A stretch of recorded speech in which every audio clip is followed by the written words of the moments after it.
Good morning students. இப்போ இன்றைக்கி நான் பார்க்க போகிற பாடம் ப்ரிசிஷன் இன்ஸ்ட்ருமெண்ட்டில் இன்சைடு மைக்ரோமீட்டர்.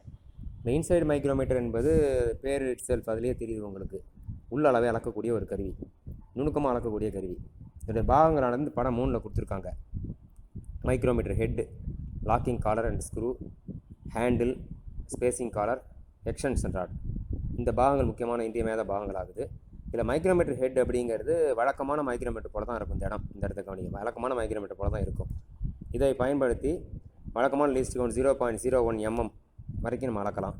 அந்த மைக்ரோமீட்டர் ஹெட்டில் இருக்கக்கூடிய அளவுகள் ரீட் பண்ணுறது, அதோட அக்யூரசி மூலமாக கண்டுபிடிக்கிறது எல்லாமே ஆர்டினரி மைக்ரோமீட்டர் போல தான் இருக்கும். இதில் என்ன ஒரு ஸ்பெஷல் அம்சம் அப்படின்னு கேட்டாக்கா, எக்ஸ்டென்ஷன் ராடை பயன்படுத்தி அப் டு 1000 mm வரைக்கும் அந்த அளவுகளை அளந்து கொள்ளலாம். எக்ஸ்டென்ஷன் ராடை பயன்படுத்தி அளக்கலாம். இங்கே கொடுத்துருக்காங்க பாருங்கள்.